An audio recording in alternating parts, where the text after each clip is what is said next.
എല്ലാവർക്കും PSC വോയേജറിന്റെ പുതിയൊരു ക്ലാസ്സിലേക്ക് സ്വാഗതം. ഇന്നത്തെ ക്ലാസ്സിൽ നമ്മൾ PYQ സീരീസിൽ മലയാളത്തിന്റെ 5ാമത്തെ ക്ലാസ്സുമായിട്ടാണ് വന്നിരിക്കുന്നത്. ഇതുവരെ നമ്മൾ എടുത്തിട്ടുള്ള വീഡിയോകൾ ഉൾക്കൊള്ളുന്ന പ്ലേലിസ്റ്റിന്റെ ലിങ്ക് ഡിസ്ക്രിപ്ഷനിൽ കൊടുത്തേക്കാം. മലയാളത്തിന്റെയും ഇംഗ്ലീഷിന്റെയും മാത്സിന്റെയും PYQ സീരീസ് റണ്ണിംഗ് ആണ്. അതോടൊപ്പം നമ്മൾ ASM ഹോട്ട് ടോപ്പിക്സും കൂടി ചെയ്യുന്നുണ്ട്. കാണാത്തവർ അതൊന്ന് കണ്ടു നോക്കുക.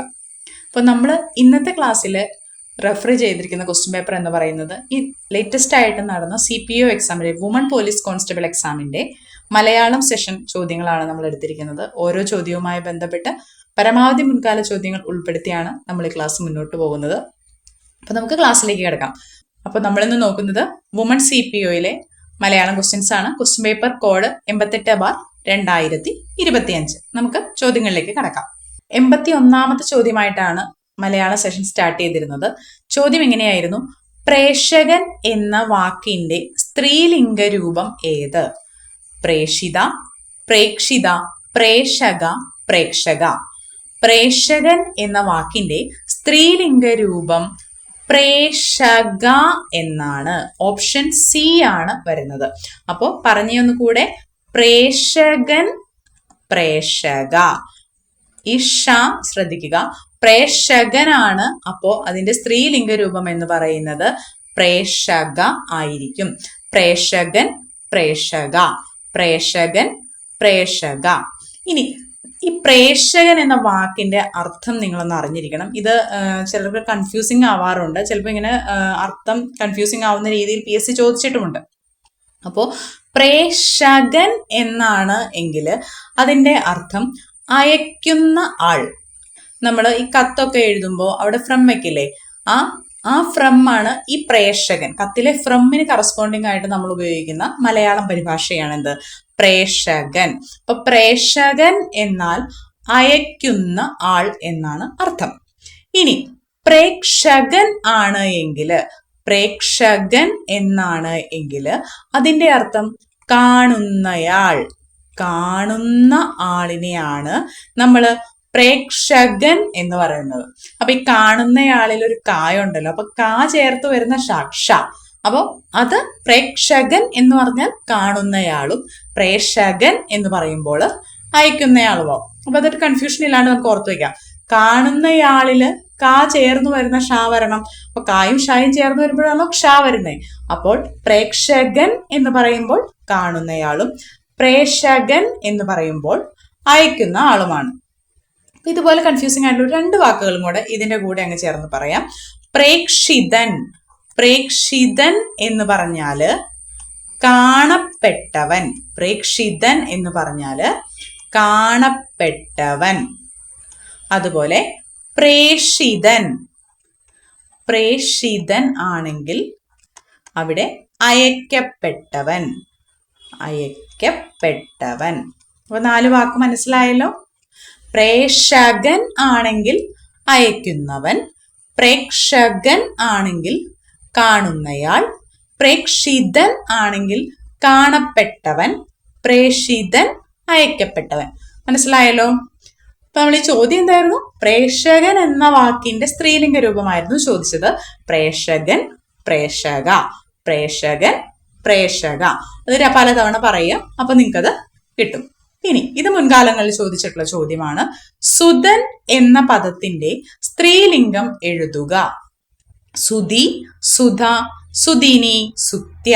അപ്പൊ സുധൻ എന്ന പദത്തിന്റെ സ്ത്രീലിംഗം സുധ ആണ്.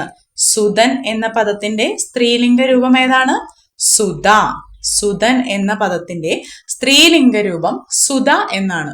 ഈ എതിർലിംഗവുമായിട്ട് റിലേറ്റ് ചെയ്ത, സ്ത്രീലിംഗം പുല്ലിംഗം എന്ന് പറയുന്ന ഭാഗവുമായിട്ട് റിലേറ്റ് ചെയ്ത് നമ്മൾ മലയാളം ടോപ്പിക് വൈസ് ക്ലാസ് എടുത്തിട്ടുണ്ട്. കാണാത്തവർ അതൊന്ന് കണ്ടു നോക്കുക. അപ്പൊ നിങ്ങൾക്ക് കൂടുതൽ ക്ലിയർ ആവും കാര്യങ്ങളെല്ലാം. അപ്പൊ സുധൻ എന്ന വാക്കിന്റെ അർത്ഥം എന്താണ്? സുധൻ എന്ന് പറഞ്ഞാൽ പുത്രൻ എന്നാണ് അർത്ഥം. അങ്ങനെയാണെങ്കിൽ സുധ എന്ന് പറഞ്ഞാലോ പുത്രി അല്ലെങ്കിൽ മകൾ എന്നൊക്കെയാണ് സുധ എന്ന വാക്കിന്റെ അർത്ഥം. അപ്പൊ സുധൻ എന്നതിന്റെ സ്ത്രീലിംഗ രൂപമാണ് സുധ. അപ്പൊ നമ്മളിപ്പോ 2 എണ്ണം പഠിച്ചു. പ്രേക്ഷകൻ, പ്രേക്ഷക, സുധൻ, സുധ. ഇനി ഭൃത്യ എന്നുള്ളതിന്റെ എതിർലിംഗമാണ് ചോദിച്ചേക്കുന്നത്. യജമാനൻ, മന്നവൻ, ഭൃത്യൻ, ഭ്രാതാവ്.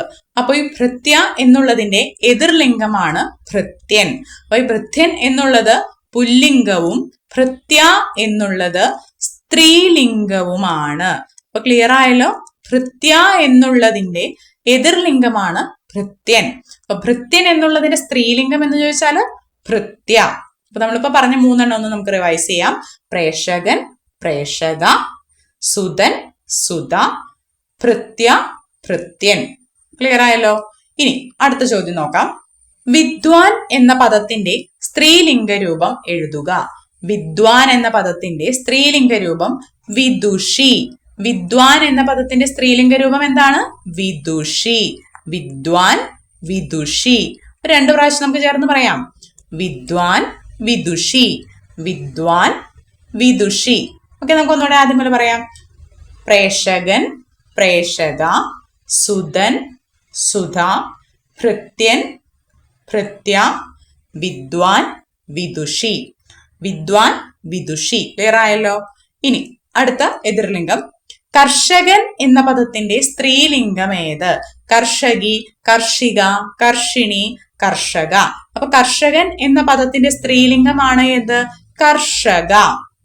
അതില് ഇങ്ങനെ ഒരു ചിഹ്നവും ചേർക്കണ്ട. കർഷകി എന്നോ കർഷിക എന്നോ ഒന്നും ചേർക്കണ്ട. അത് നമുക്ക് ഇങ്ങനെ അങ്ങ് ഓർത്തു വെച്ചാൽ മതി. തൊഴിലിടങ്ങളിൽ സ്ത്രീ പുരുഷ സമത്വം വേണമെന്നാണല്ലോ നമ്മൾ എപ്പോഴുും പറയുന്നത്. അതുകൊണ്ട് ഇവിടെ കർഷകന് ചിഹ്നങ്ങളൊന്നും കൊടുക്കാത്തത് കൊണ്ട് കർഷകന്റെ സ്ത്രീലിംഗത്തിനും അതേപോലെയുള്ള പരിഗണന തന്നെ കൊടുക്കണം. കർഷകയ്ക്കും നമ്മൾ ചിഹ്നങ്ങളൊന്നും കൊടുക്കുന്നില്ല. അപ്പൊ കർഷകൻ എന്ന പദത്തിന്റെ സ്ത്രീലിംഗമായിട്ട് ചിഹ്നങ്ങളൊന്നും ചേർക്കാത്ത കർഷക തന്നെ വരും. അപ്പൊ കർഷകൻ എന്ന പദത്തിന്റെ സ്ത്രീലിംഗം എന്താണ്? കർഷക. കർഷകൻ എന്ന പദത്തിന്റെ സ്ത്രീലിംഗം കർഷക. ഇനി നേതാവ് എന്ന പദത്തിന്റെ സ്ത്രീലിംഗ ശബ്ദം. നേതി, നേത്രാരി, നേത്രി ഇതൊന്നുമല്ല. നേതാവ് എന്ന പദത്തിന്റെ സ്ത്രീലിംഗ ശബ്ദം ഓപ്ഷൻ സി നേത്രി ആണ്. അപ്പോ നേതാവ് എന്ന പദത്തിന്റെ സ്ത്രീലിംഗ ശബ്ദമാണ് നേത്രി. നേതാവ്, നേത്രി. അപ്പോ നമ്മളിപ്പോ കുറച്ച് പദങ്ങൾ പറഞ്ഞു. അപ്പൊ ഇതുവരെ പറഞ്ഞ പദങ്ങൾ എല്ലാം ഒന്ന് റിവൈസ് ചെയ്തതിന് ശേഷം നമുക്ക് അടുത്ത ചോദ്യത്തിലേക്ക് കടക്കാം. അപ്പൊ നമുക്ക് നോക്കാം. ഞാൻ പറയുന്നൊരു ചെറിയൊരു ഗ്യാപ്പ് ഇടും. ആ സമയത്ത് നിങ്ങൾ അത് ഓർത്തെടുത്ത് കൂടെ പറയുക. പ്രേഷകൻ, പ്രേഷക, സുതൻ, സുത, ഭൃത്യൻ, ഭൃത്യ, വിദ്വാൻ, വിദുഷി, കർഷകൻ, കർഷക, നേതാവ്, നേത്രി. കിട്ടുന്നുണ്ടല്ലോ?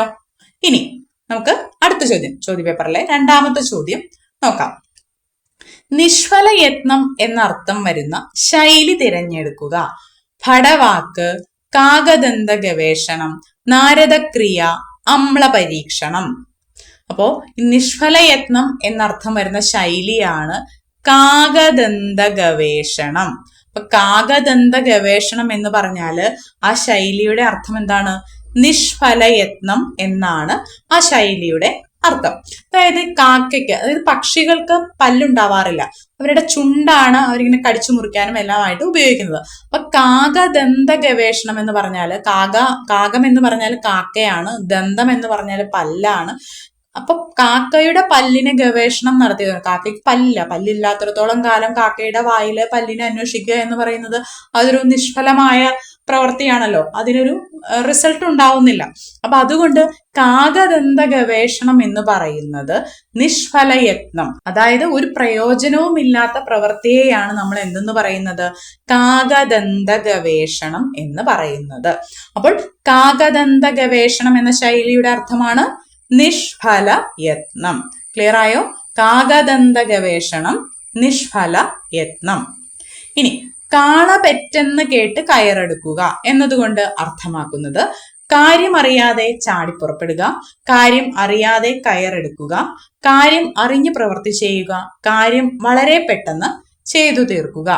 നമുക്കറിയാം എതിർലിംഗത്തിന്റെ ക്ലാസ്സിൽ നമ്മൾ പറയുന്നുണ്ട് ഈ പുരുഷ വിഭാഗത്തെയും സ്ത്രീ വിഭാഗത്തെയും തിരിച്ചു കാണിക്കുവാൻ വേണ്ടി ഓരോന്നിനും സെപ്പറേറ്റ് പേരുകൾ തന്നെ നമ്മൾ പറയും. അതുപോലെ ഈ പശു എന്ന് പറയുന്നത് ആ വിഭാഗത്തിലെ സ്ത്രീ ഗണത്തിനും കാള എന്ന് പറയുന്നത് പുരുഷ വിഭാഗത്തിനും പറയുന്നതാണ്. അപ്പോൾ കാള പെറ്റു എന്ന് പറയുന്നത് ഒരു യാഥാർത്ഥ്യത്തിന് നിരക്കാത്ത ഒരു സംഭവമാണ്. അപ്പോൾ പശു പെറ്റെന്ന് പറയുകയാണെങ്കിൽ പിന്നെയും നമുക്ക് പറയാം. ഇത് കാള പെറ്റെന്ന് കേട്ട് കയറെടുക്കുക എന്ന് പറഞ്ഞാൽ യാഥാർത്ഥ്യം അറിയാതെ ഉടനെ തന്നെ ഒരു കാര്യം ചെയ്യാനായിട്ട് ഇറങ്ങി പുറപ്പെടുക എന്നൊരർത്ഥമാണ് എന്ത് കാള പെറ്റെന്ന് കേട്ട് കയറെടുക്കുക എന്നതുകൊണ്ട് ഉദ്ദേശിക്കുന്നത്. അപ്പോൾ ഈ 4 ഓപ്ഷനിലും ഏതായിരിക്കും വരിക? ഓപ്ഷൻ എ, കാര്യം അറിയാതെ ചാടി പുറപ്പെടുക എന്നതാണ് കാള പെറ്റെന്ന് കേട്ട് കയറെടുക്കുക എന്ന ശൈലി കൊണ്ട് അർത്ഥമാക്കുന്നത്. ഇനി അറിഞ്ഞുകൊണ്ട് തെറ്റു ചെയ്യുക എന്നർത്ഥം വരുന്ന ശൈലി ഏത്? അറിഞ്ഞുകൊണ്ട് തെറ്റു ചെയ്യുക എന്നർത്ഥം വരുന്ന ശൈലിയാണ് ഇലയിട്ടു ചവിട്ടുക എന്നത്. അപ്പോൾ ഇലയിട്ടു ചവിട്ടുക എന്ന ശൈലിയുടെ അർത്ഥം എന്താണ്? അറിഞ്ഞുകൊണ്ട് തെറ്റു ചെയ്യുക എന്നതാണ്. നമുക്കറിയാം ഈ നിലത്ത് വീണ് കിടക്കുന്ന ഇലയുടെ മുകളിൽ പൊടിയും വെള്ളവും അഴുക്കും അങ്ങനെയൊക്കെ ആയിട്ട് അതിങ്ങനെ ആകെ അഴുക്ക് പുരണ്ടിരിക്കുന്ന ഒരു അവസ്ഥയായിരിക്കും. അതിന്റെ മുകളിൽ നമ്മൾ ചവിട്ടി കഴിഞ്ഞാൽ എന്താവും? നമ്മുടെ കാൽപാദം അല്ലെങ്കിൽ കാലിന്റെ ഒരു മാർക്ക് ആ ഇലയിൽ വന്നു ചേരും. അപ്പോൾ ഒരാൾ തന്റെ തെറ്റ് തെളിയിക്കുന്നത് പോലെ സ്വയം നടത്തുന്ന ഒരു പ്രവൃത്തിയാണ് എന്ത്? ഈ ഇലയിട്ട് ചവിട്ടുക എന്ന പ്രവൃത്തി. അപ്പോൾ ഇലയിട്ട് ചവിട്ടുക എന്ന ശൈലിയുടെ അർത്ഥം എന്താണ്? അറിഞ്ഞുകൊണ്ട് തെറ്റു ചെയ്യുക. ഇലയിട്ട് ചവിട്ടുക എന്ന ശൈലിയുടെ അർത്ഥമാണെന്ത്? അറിഞ്ഞുകൊണ്ട് തെറ്റു ചെയ്യുക. ഇനി അടുത്ത ശൈലി നോക്കാം. ആകാശകുസുമം. ആകാശകുസുമം എന്ന പ്രയോഗത്തിന്റെ അർത്ഥം അബദ്ധം പ്രവർത്തിക്കുക, തീരെയുണ്ടാകാനിടയില്ലാത്തത്, മനോരാജ്യം കാണുക, വിപരീതാനുഭവങ്ങൾക്ക് വിധേയമാകുക. നമുക്ക് നോക്കാം. ആകാശകുസുമം. ആകാശം എന്ന് പറഞ്ഞാൽ നമുക്കറിയാം നമ്മുടെ ആകാശം. കുസുമം എന്ന് പറഞ്ഞാൽ എന്താ? പൂവ് എന്നാണ് കുസുമത്തിന്റെ അർത്ഥം. അപ്പോൾ ആകാശകുസുമം എന്ന് പറഞ്ഞാല് ആകാശത്ത് കാണുന്ന പൂവ്. ആകാശത്ത് നമ്മൾ പൂവ് കാണാറുണ്ടോ? അങ്ങനെ ഒരിക്കലും സംഭവിക്കില്ല അല്ലെ. അപ്പൊ ആകാശകുസുമം എന്ന് പറഞ്ഞാൽ എന്താണ്? തീരെ ഉണ്ടാകാനിടയില്ലാത്തത്. ആകാശകുസുമം എന്ന് പറഞ്ഞാല് തീരെ ഉണ്ടാകാനിടയില്ലാത്തത്. ഓപ്ഷൻ ബി ആണ് അതിന്റെ ഉത്തരമായിട്ട് വരുന്നത്. അപ്പൊ ആകാശകുസുമം, ആ വാക്കുകളിലേക്ക് നിങ്ങളൊന്ന് നോക്കുക. അപ്പൊ നിങ്ങൾക്ക് അതിന്റെ അർത്ഥം മനസ്സിലാവും. ഓപ്ഷനിൽ നിന്ന് നമുക്ക് പെട്ടെന്ന് തന്നെ ഉത്തരത്തിലേക്ക് എത്താനും പറ്റും. അപ്പോൾ ആകാശകുസുമം എന്ന പ്രയോഗത്തിന്റെ അർത്ഥമാണെന്ത്?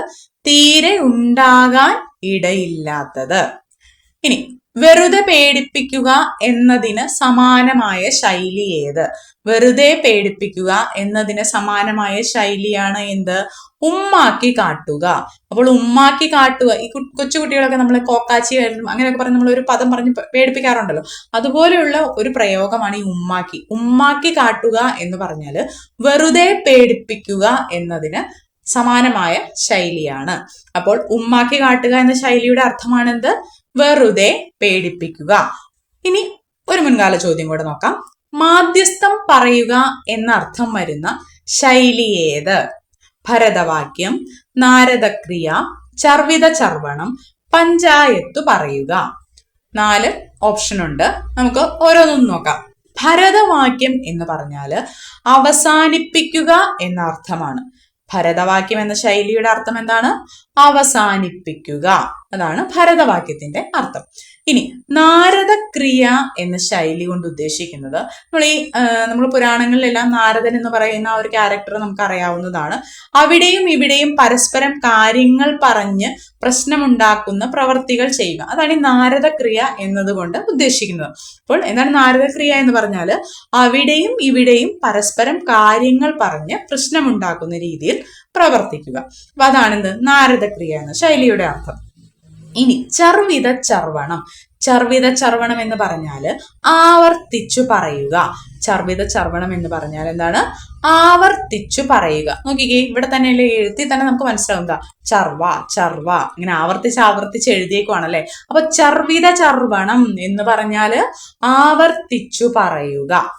അടുത്ത ഓപ്ഷൻ നോക്കാം. പഞ്ചായത്ത് പറയുക. ഇപ്പൊ എന്തെങ്കിലും ഒരു വലിയ പ്രശ്നമൊക്കെ ഉണ്ടായി കഴിഞ്ഞാൽ നമ്മൾ അവിടെ ഒരു തീരുമാനം എടുക്കാൻ വേണ്ടിയിട്ട് എന്ത് ചെയ്യും? ഒരു പഞ്ചായത്തിലെ ആളുകൾ എല്ലാവരും കൂടി അങ്ങനെയാണ് അതിനൊരു തീരുമാനം എടുക്കുന്നത് അല്ലെ. അപ്പൊ ഈ പഞ്ചായത്ത് പറയുക എന്നതാണ് എന്ത്? മാധ്യസ്ഥം പറയുക എന്ന അർത്ഥം വരുന്ന ശൈലി. അപ്പോൾ പഞ്ചായത്ത് പറയുക എന്ന് പറഞ്ഞാൽ എന്താണ്? മാധ്യസ്ഥം പറയുക എന്നാണ് പഞ്ചായത്ത് പറയുക എന്ന ശൈലിയുടെ അർത്ഥം. അപ്പോൾ ഈ ഒരു സ്ലൈഡിൽ നിന്നും നമ്മൾ 4 ശൈലികളാണ് പഠിച്ചിരിക്കുന്നത്. ഏതൊക്കെയാണ്? ഭരതവാക്യം എന്ന് പറഞ്ഞാൽ അവസാനിപ്പിക്കുക. ഇനി നാരദക്രിയ എന്ന് പറഞ്ഞാൽ അവിടെയും ഇവിടെയും പരസ്പരം കാര്യങ്ങൾ പറഞ്ഞ് പ്രശ്നമുണ്ടാക്കുന്ന രീതിയിൽ പ്രവർത്തിക്കുക. ചർവിതച്ചർവണം എന്ന് പറഞ്ഞാൽ എന്താണ്? ആവർത്തിച്ചു പറയുക. ഇനി പഞ്ചായത്ത് പറയുക എന്ന് പറഞ്ഞാൽ എന്താണ്? മാധ്യസ്ഥം പറയുക. അപ്പോ ഇനി നമ്മൾ ഇതുവരെ പറഞ്ഞ ശൈലികൾ നമുക്കൊന്ന് റിവൈസ് ചെയ്ത് നോക്കാം. ആദ്യത്തെ എന്തായിരുന്നു? കാകദന്ത ഗവേഷണം. എന്തായിരുന്നു കാകദന്ത ഗവേഷണം? നിഷ്ഫല യത്നം, ഒരു പ്രയോജനവും ഇല്ലാത്ത പ്രവൃത്തി. അതിനെയാണ് നമ്മൾ എന്തെന്ന് പറയുന്നത്? കാകദന്ത ഗവേഷണം. ഇനി അടുത്തത് എന്തായിരുന്നു? കാള പെറ്റെന്ന് കേട്ട് കയറെടുക്കുക. ആ ശൈലിയുടെ അർത്ഥം എന്താ?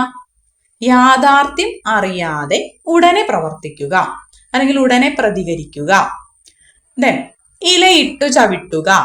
ഇലയിട്ടു ചവിട്ടുക എന്ന ശൈലിയുടെ അർത്ഥം അറിഞ്ഞുകൊണ്ട് തെറ്റു ചെയ്യുക. ആകാശകുസുമം, തീരെ ഉണ്ടാകാനിടയില്ലാത്തത് അല്ലെങ്കിൽ അസംഭവ്യം. ഉമ്മാക്കി കാട്ടുക. എന്തായിരുന്നു ഉമ്മാക്കി കാട്ടുക എന്നതിന്റെ അർത്ഥം? വെറുതെ പേടിപ്പിക്കുക. വെറുതെ പേടിപ്പിക്കുക. ഭരതവാക്യം, അവസാനിപ്പിക്കുക. നാരദക്രിയ, അവിടെയും ഇവിടെയും പരസ്പരം കാര്യങ്ങൾ പറഞ്ഞ് പ്രശ്നമുണ്ടാക്കുന്ന പ്രവർത്തികൾ ചെയ്യുക. ദെൻ ചർവിതച്ചർവണം, ആവർത്തിച്ചു പറയുക. ചർവിതച്ചർവണം എന്ന ശൈലിയുടെ അർത്ഥം ആവർത്തിച്ചു പറയുക. പഞ്ചായത്ത് പറയുക എന്ന് വെച്ചാൽ എന്തായിരുന്നു? മാധ്യസ്ഥം പറയുക. മാധ്യസ്ഥം പറയുക. ക്ലിയർ ആയി എന്ന് വിചാരിക്കുന്നു. അപ്പൊ നമ്മള് കുറച്ചേറെ ശൈലികൾ നോക്കിയിട്ടുണ്ട്. ഇതിൽ മിക്കതും PSC ആവർത്തിച്ചിട്ടുള്ളതാണ്. മുൻ ക്ലാസ്സുകളിലും നമ്മൾ കുറെ ശൈലികൾ നോക്കിയിട്ടുണ്ട്. അപ്പൊ ആ ക്ലാസ്സുകൾ നിങ്ങൾ നോക്കി വരിക. ഓൾമോസ്റ്റ് നമുക്ക് ക്വസ്റ്റ്യൻ പേപ്പറിന്റെ പാറ്റേൺ നോക്കുമ്പോൾ തന്നെ അറിയാം, മുൻകാലങ്ങളിൽ ചോദിച്ചിട്ടുള്ള ഒരുപാട് ചോദ്യങ്ങൾ PSC റിപ്പീറ്റ് ചെയ്യുന്നുണ്ട്. അപ്പൊ അതുകൊണ്ട് PYQ സീരീസിന്റെ ഇമ്പോർട്ടൻസ് നിങ്ങൾ തീർച്ചയായിട്ടും മനസ്സിലാക്കണം. അപ്പൊ നമുക്ക് അടുത്തൊരു ചോദ്യം നോക്കാം. നിരാമയം എന്ന പദത്തിന്റെ പിരിച്ചെഴുത്ത് രൂപം ഏത്? നിര പ്ലസ് ആമയം, നി പ്ലസ് രാമയം, നിര പ്ലസ് മയം, നിർ പ്ലസ് ആമയം. അപ്പൊ നിരാമയം എന്ന പദത്തിന്റെ പിരിച്ചെഴുത്ത് രൂപം എന്താണ്? ഓപ്ഷൻ ഡി, നിർ പ്ലസ് ആമയമാണ് നിരാമയം. നിരാമയം എന്ന പദം എങ്ങനെയാണ് പിരിച്ചെഴുതുന്നത്? നിരാമയം. ഇത് പിരിച്ചെഴുതുമ്പോൾ നിർ പ്ലസ് ആമയം. നിർ പ്ലസ് ആമയം ആണ് നിരാമയം. ഇനി തജ്ജീവിതം പിരിച്ചെഴുതുക. ത പ്ലസ് ജീവിതം, തത് പ്ലസ് ജീവിതം, തജ് പ്ലസ് ജീവിതം, തജ് പ്ലസ് വിധം. അപ്പോ തജ്ജീവിതം പിരിച്ചെഴുതുന്നത് തത് പ്ലസ് ജീവിതം എന്നാണ്. അപ്പോ തജ്ജീവിതം പിരിച്ചെഴുതുന്നത് എങ്ങനെയാണ്? തജ്ജീവിതം പിരിച്ചെഴുതുമ്പോൾ തത് പ്ലസ് ജീവിതം. തത് പ്ലസ് ജീവിതമാണ് തജ്ജീവിതം. ക്ലിയർ? അമ്മാതിരി എന്ന പദം പിരിച്ചെഴുതുന്നത് എങ്ങനെ? അമ്മ പ്ലസ് മാതിരി, ആ പ്ലസ് മാതിരി, ആ പ്ലസ് മാതിരി, അമ്മ പ്ലസ് തിരി. അപ്പൊ അമ്മാതിരി എന്ന പദം പിരിച്ചെഴുതുന്നത് ആ പ്ലസ് മാതിരി ആണ്. അപ്പൊ നോക്കിക്കേ, അമ്മാതിരി. അമ്മാതിരി എന്ന പദം പിരിച്ചെഴുതുമ്പോൾ എങ്ങനെ വരും? ആ പ്ലസ് മാതിരി. ആ പ്ലസ് മാതിരിയാണ് അമ്മാതിരി. ക്ലിയർ ആയോ? ഇനി തണ്ടാർ. ഇത് PSC ഒരുപാട് തവണ റിപ്പീറ്റ് ചെയ്തേക്കുന്ന ഒരു ചോദ്യമാണ്. നോക്കുക, തണ്ടാർ എന്ന പദം പിരിച്ചെഴുതുന്നത് എങ്ങനെ? ത പ്ലസ് ഡാർ, തണ്ട പ്ലസ് ആർ, ത പ്ലസ് ആർ, തൺ പ്ലസ് താർ. അപ്പൊ തണ്ടാർ എന്ന പദം പിരിച്ചെഴുതുന്നത് എങ്ങനെയാണ്? തൺ പ്ലസ് താർ. തൺ പ്ലസ് താറാണ് എന്ത്? തണ്ടാർ ആകുന്നത്. അപ്പൊ തണ്ടാർ എന്ന പദം എങ്ങനെയാണ് പിരിച്ചെഴുതുന്നത്? തൺ പ്ലസ് താർ. ഓപ്ഷൻ ഡി ആണ് ശരിയായ രീതിയിലുള്ള പിരിച്ചെഴുത്തിന്റെ രൂപം. അപ്പൊ തണ്ടാർ എന്ന പദം പിരിച്ചെഴുതുന്നത് തൺ പ്ലസ് താർ എന്നാണ്. ഇനി മരക്കൊമ്പ് എന്ന പദം പിരിച്ചെഴുതിയാൽ മരം പ്ലസ് കൊമ്പ്, മര പ്ലസ് കൊമ്പ്, മര പ്ലസ് കൊമ്പ്, മരത്തിന്റെ പ്ലസ് കൊമ്പ്. അപ്പൊ മരക്കൊമ്പ് എന്ന പദം പിരിച്ചെഴുതുന്നത് എങ്ങനെയാണ്? ഓപ്ഷൻ ബി ആണ് ശരി. മര പ്ലസ് കൊമ്പ് ആണ് മരക്കൊമ്പ്. മര പ്ലസ് കൊമ്പ്. അപ്പൊ മരക്കൊമ്പ്. മരക്കൊമ്പ് എന്ന പദം എങ്ങനെയാണ് പിരിച്ചെഴുതുന്നത്? മര പ്ലസ് കൊമ്പ്, മരക്കൊമ്പ്. ഇനി കണ്ടു. ഇതും മുൻകാലങ്ങളിൽ ചോദിച്ചിട്ടുള്ള ചോദ്യം തന്നെയാണ്. ഇത് ഒരുപാട് തവണ ചോദിച്ചിട്ടുള്ള ഒരു ചോദ്യമാണ്. അപ്പൊ കണ്ടു എന്നത് പിരിച്ചെഴുതുന്നത് കൺ പ്ലസ് ടു, കൺ പ്ലസ് ടു, കൺ പ്ലസ് ഡു, കാ പ്ലസ് ഡു. അപ്പൊ കൺ പ്ലസ് ടു ആണ് കണ്ടു എന്ന രീതിയിൽ പിരിച്ചെഴുതുന്നത്. അപ്പൊ കണ്ടു എന്ന പദം എങ്ങനെയാണ് പിരിച്ചെഴുതുന്നത്? കൺ പ്ലസ് ടു. അപ്പൊ കണ്ടു പിരിച്ചെഴുതുന്നത് കൺ പ്ലസ് ടു എന്നാണ്. അപ്പൊ നമ്മളിപ്പോ കുറച്ച് പദങ്ങൾ പറഞ്ഞു. ഏതൊക്കെയായിരുന്നു? നിരാമയം. ക്വസ്റ്റ്യൻ ഒന്നുകൂടെ കാണിക്കാം, നോക്കിക്കേ. നിരാമയം. നിരാമയം എന്ന പദത്തിന്റെ പിരിച്ചെഴുത്ത് രൂപം എങ്ങനെയാണ്? നിർ പ്ലസ് ആമയം. ദെൻ തജ്ജീവിതം പിരിച്ചെഴുതിയാല് തത് പ്ലസ് ജീവിതം. അമ്മാതിരി എന്ന പദം പിരിച്ചെഴുതുന്നത് ആ പ്ലസ് മാതിരി. തണ്ടാർ. തണ്ടാർ എന്ന പദം പിരിച്ചെഴുതുന്നത് എങ്ങനെയാണ്? തൺ പ്ലസ് താർ. മരക്കൊമ്പ് പിരിച്ചെഴുതിയാല് മര അധികം കൊമ്പ്. കണ്ടു എന്ന പദം പിരിച്ചെഴുതിയാൽ എങ്ങനെ വരും? കൺ പ്ലസ് ടു. ക്ലിയർ ആയല്ലോ? അപ്പൊ ഇത്രയുമാണ് നമ്മൾ ഇന്നത്തെ ക്ലാസ്സിൽ നോക്കുന്ന ചോദ്യങ്ങൾ. ഇതിന്റെ ബാക്കി ചോദ്യങ്ങൾ നമ്മൾ നെക്സ്റ്റ് ക്ലാസ്സിൽ ഡിസ്കസ് ചെയ്യുന്നതായിരിക്കും. അപ്പൊ ഇന്ന് നമ്മൾ ഡിസ്കസ് ചെയ്തിട്ടുള്ള ചോദ്യങ്ങൾ നിങ്ങൾക്ക് ഒരു പോളിലൂടെ പ്രാക്ടീസ് ചെയ്യുന്നതിന് വേണ്ടിയിട്ട് നമ്മുടെ ടെലിഗ്രാം ചാനലിൽ നിങ്ങൾ ജോയിൻ ചെയ്യുക. അവിടെ നിങ്ങൾക്ക് ചോദ്യങ്ങളെല്ലാം പ്രാക്ടീസ് ചെയ്യാനുള്ള ഒരു അവസരം ഉണ്ടായിരിക്കും. അതുപോലെ ഇന്നത്തെ ക്ലാസ്സിന്റെ PDF നോട്ടും നിങ്ങൾക്ക് ടെലിഗ്രാം ചാനലിൽ അവൈലബിൾ ആയിരിക്കും. ഈ വീഡിയോ നിങ്ങൾക്ക് പ്രയോജനപ്പെട്ടിട്ടുണ്ടെങ്കിൽ തീർച്ചയായിട്ടും നിങ്ങൾ വീഡിയോ ലൈക്ക് ചെയ്യണം. വീഡിയോ ലൈക്ക് ചെയ്യുക. അതുപോലെ നിങ്ങളുടെ ക്ലാസ്സിനെ കുറിച്ചുള്ള നിങ്ങളുടെ നിർദ്ദേശങ്ങളും അഭിപ്രായങ്ങളും എല്ലാം കമന്റിലൂടെ ഞങ്ങളെ അറിയിക്കണം. എങ്കിൽ മാത്രമാണ് നമുക്ക് അതിനനുസരിച്ച് മോഡിഫിക്കേഷൻസ് എല്ലാം കൊണ്ടുവരാനായിട്ട് പറ്റുകയുള്ളൂ. അപ്പൊ അതുപോലെ PSCക്ക് പ്രിപ്പയർ ചെയ്യുന്ന നിങ്ങളുടെ കൂട്ടുകാരിലേക്കും ഈ ഒരു വീഡിയോ ഷെയർ ചെയ്ത് നൽകി സപ്പോർട്ട് ചെയ്യുക. ചാനൽ സബ്സ്ക്രൈബ് ചെയ്യാത്തവർ സബ്സ്ക്രൈബ് ചെയ്ത് സപ്പോർട്ട് ചെയ്യുക. അപ്പൊ നമുക്ക് അടുത്ത ക്ലാസ്സുമായിട്ട് വീണ്ടും കാണാം. താങ്ക്